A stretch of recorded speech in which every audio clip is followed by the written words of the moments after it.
Welcome back. Now let's talk serious business. The Monetary Policy Committee of Nigeria's Central Bank has again raised benchmark interest rate by 200 basis points to 24.75%. That's from 22.75%. It's the second time in about 2 months that the MPC will be raising rate after last month's unprecedented rate hike by 400 basis points. Now, while the NPC retained the cash reserve ratio of deposit money banks at 45%, it jacked up that of merchant banks from 10% to 14% and left the liquidity ratio unchanged at 30%. Now, the question is, why did the MPC continue on the path of tightening? Well, let's take a lesson now to the CBN governor, who is the chair of the Monetary Policy Committee.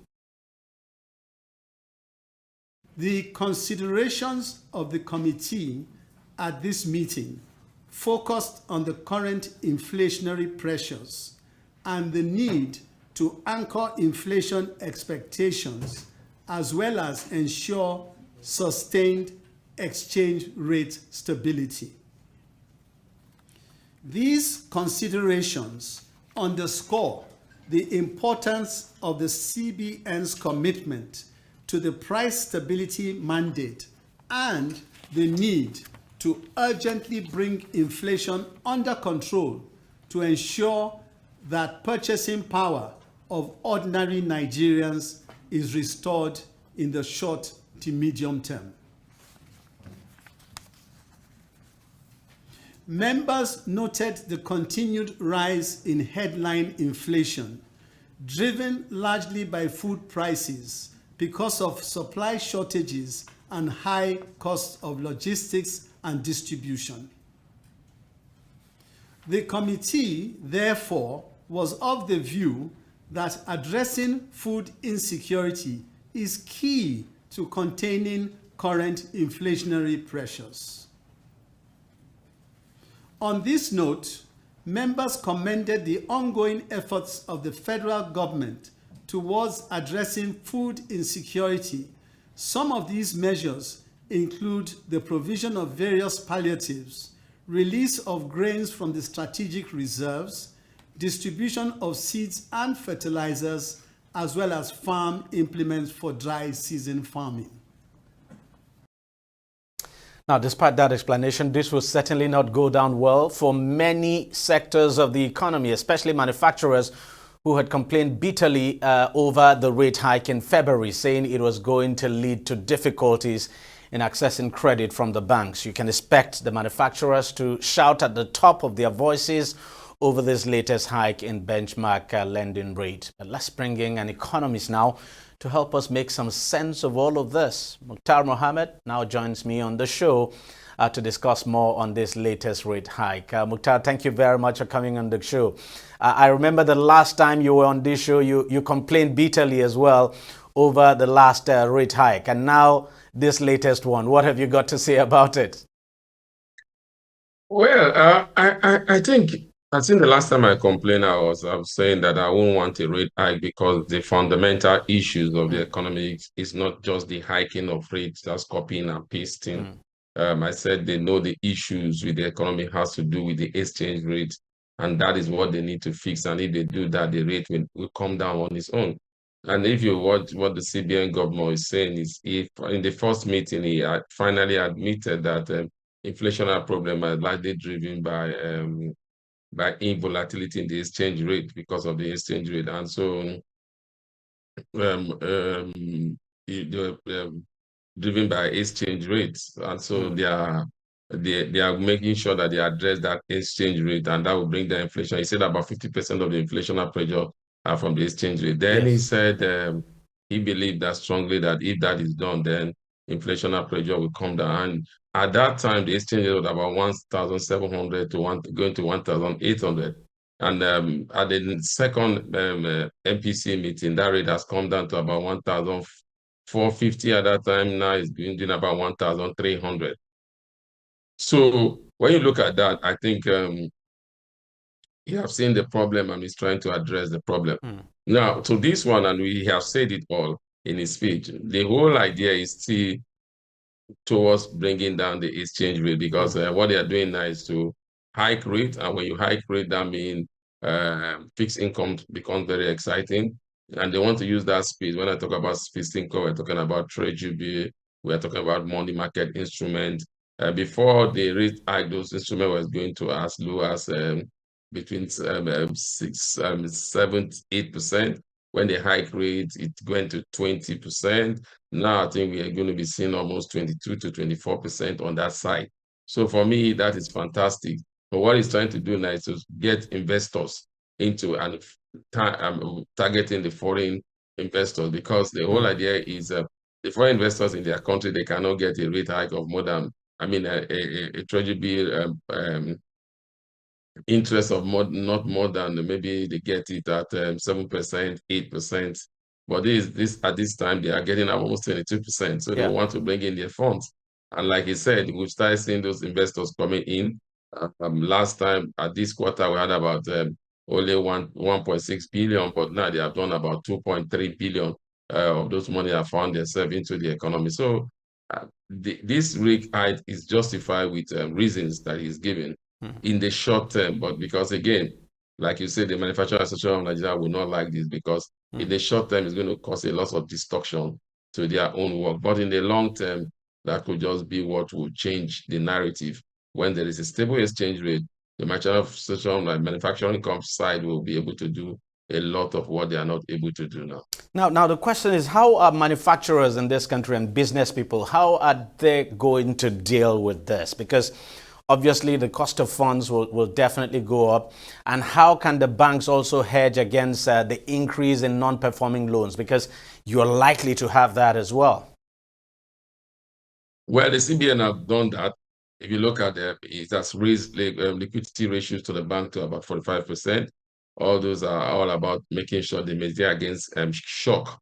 And they've also asked the bank that the revaluation of their currency should not be used for any purposes. So that also will help the bank absorb any shock that comes from non-performing loans. So for businesses, I think businesses are the ones that really have the most challenge. But again, when it comes to monetary policy will always do what they want to do. So it's now left for the fiscal side to begin to come in with a little bit of palliative to ease the burden in businesses and others. Like the minister, like the governor said, they already have done that with trying to release green. Even if we have not seen some of this green, we are still waiting to see them. So if that comes, that also is also nice. And again, the fiscal side will need to do something to complement what the monetary policy is doing. You have to give it to them. They are also doing something now through the debt management office, trying to mop up liquidity by coming up with a lot of financial instrument, bonds, and treasury to attract Nigerian investors also.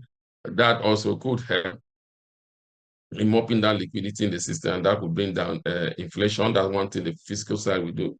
The secondly, I think the fiscal side need to look at how they can help businesses, especially businesses that are foreign exchange dependent. One, the Form F must be made available to them. And two, the other way is to look at stabilizing the port rate instead of using the import-export window fluctuation of today to tomorrow. Why not get it on a fixed rate, just like what you are doing for the Bureau de Change? But then the question I asked you with that is that when you do that, are you not going back to the previous regime where you have different exchange rates for different sectors? Because that is something we're trying to avoid. We're trying to achieve convergence, and now we're beginning to see, for instance, just as you said the other day, the central bank sold forex to BDCs at 1,251. We also know that there's a rate in the parallel market that is not that rate. So if you now have another rate for imports now, for customs duties now, wouldn't you be going back to the previous regime that we're trying to move away from? I don't. It's not totally like that, because again, let's look at it this way. If you are the bank, you're saying that your currency is undervalued. So what's the true value of your currency? So you don't allow market forces to tell the true value of the currency. Why we are where we are today was that, remember, before now, the exchange rate was hovering in the official market between 800, that is the autonomous market, between 800 to 925. But in a means to achieve convergence, the CBN moved their own rate to converge with the parallel market, moved it to 1,500. And then we started seeing that gap again. So it became very wide, and now you're trying to bridge that gap. Now, so for them selling to Bureau de Change for 1,100 and 1,251, that shows that you believe that that should be maybe not really a true value, but you are trying to bring in supply, trying to create distortion in the market forces, and that could drive down the rate. Now, it's only if you are doing that to the Bureau de Change, you're telling them that they can have FX at 1,200, which is not a productive sector of the Nigerian economy. I keep saying it. So why can't you help the productive sector that are creating more jobs than what you are having in the Bureau de Change? So if you keep the exchange rate at a true value of your currency, that would drive down goods and services. That would drive down inflationary pressure, because most of the goods and services we consume in this country are imported into this country. So it will be a good thing if that's the way you want to bring down this rate. And it's just like some companies. When a company thinks its stock is undervalued, what do? They go in to mop up that stock and say, oh, if our stock is undervalued, this is the time for us to mop it up. So if you think the naira to the dollar is undervalued, why not bring in the naira in and mop up most of these dollars? And also use an investment window like what they are trying to do now to bring the true value of the naira. So for me, because again, the budget has not changed. Remember, the budget benchmark for the exchange rate is still 800. They have not come in to tell us that they have changed it. And even the Senate, the point was warning the legislators that means if we put it at 800, now that is 1,000 and something, you have more funds. So don't bring in supplementary budget. Absolutely. But seriously now, how should manufacturers deal with this situation? Because there's no question at all that this is going to hit them very hard. How can they deal with this? You deal with such situation by the only way to deal with such situation as it stands now is you cut your labor cost, especially when you look at cost of production. You reduce you look at operational expenses, because that is the main issue, and operational expenses sometimes come as a result of a labor. So maybe you have to reduce your labor forces, and unfortunately, that's the only way to go, reduce your labor. And also, maybe the other way is to begin to look at your bottom line, trying to bring down the cost of these goods to minimal level, so that you don't have to make the kind of profit that you would have envisaged you make before now. So you may begin to think about making very little profit, so that you can still stay in business and have people employed. For me, those are the two ways to go. The other way, like I said, is for government to also come up with a monetary policy, fiscal policy tools that can help them.